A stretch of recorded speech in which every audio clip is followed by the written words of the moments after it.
Welcome back to the Allgoods, Vietnam through the eyes of love. On August 25th, 1971, my parents both sat down to write letters.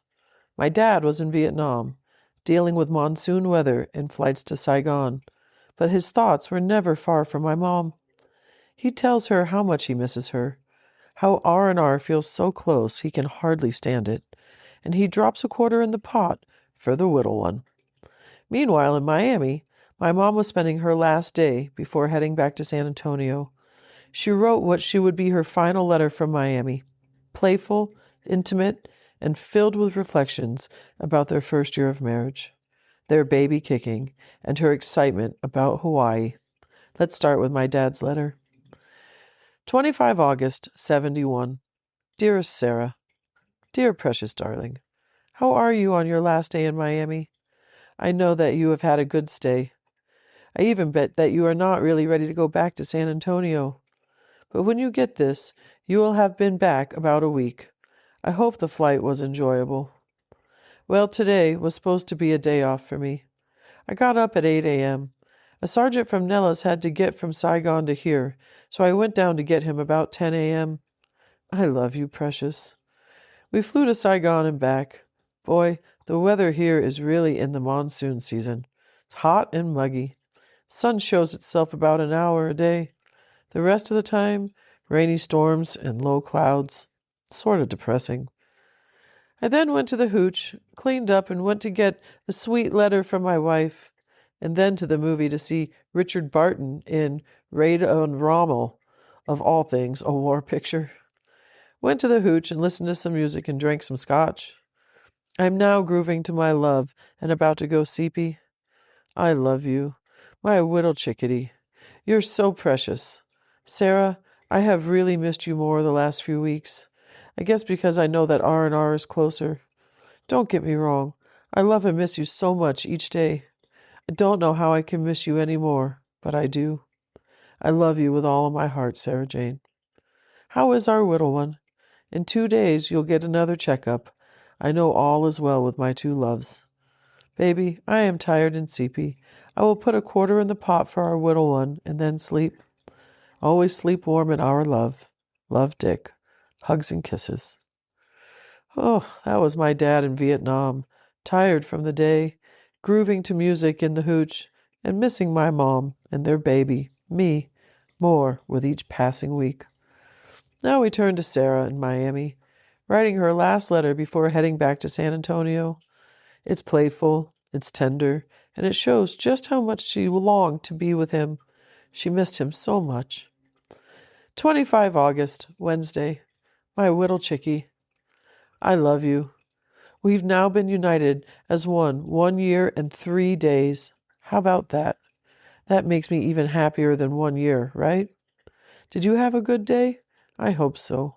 I worry about you not having any place to go and not very much to do. I worry. But those thoughts often cross my mind. Well, my time is really short here now. This will be the last letter written to you from the beautiful city of Miami. I don't know, though. I just might write a wake-up note in the morning. I be loving you. You were in my thoughts constantly today. I kept thinking that 2 weeks from today I'll be all packed and ready to go to Hawaii, as if you didn't know.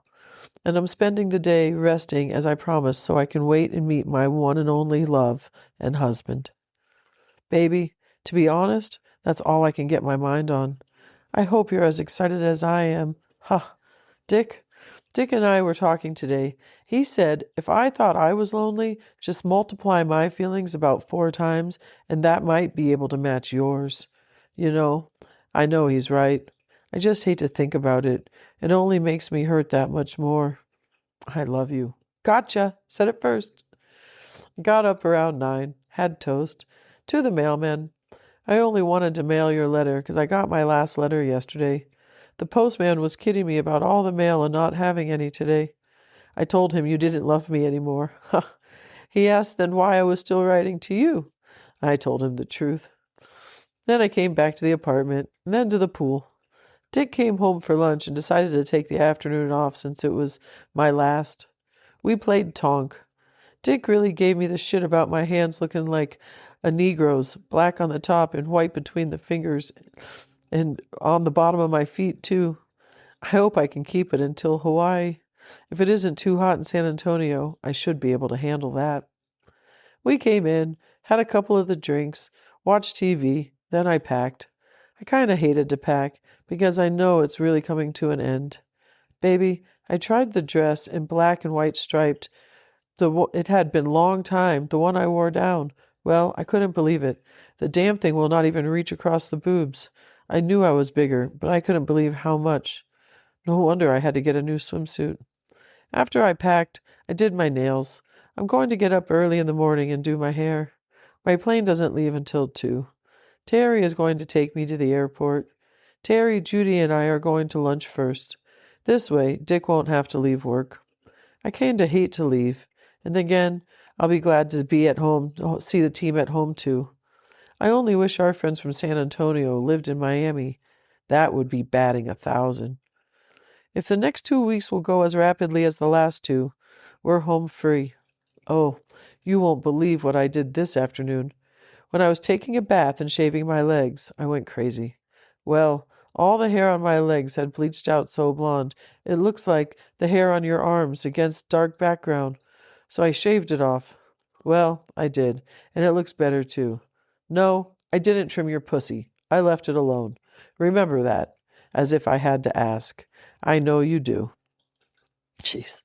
Sweetheart, your wife loves you very much. Joy is meeting me at the airport. Jan is on leave out seeing Bud and her parents. I'm going to close now because I'm sleepy and I've got to get up early. Just remember, I love you with all of my heart and soul. I will forever and always. Sarah. That was my mom and dad, August 25th, 1971. My dad in Vietnam listening to music and missing my mom more with each day. And my mom in Miami writing her final letter from the city before heading back to San Antonio. What stands out to me is how much they were both counting the days. He dropping quarters in the pot for the little one, and she looking forward to Hawaii and their reunion. Even with monsoon rains in one side of the world and sun-soaked afternoons in Miami on the other, they were completely connected, keeping their love alive on paper. Thanks for listening to the Allgoods, Vietnam through the eyes of love. If you're enjoying the series, please share it with a friend and subscribe wherever you listen so you don't miss the next letter. Thanks again. Until next time.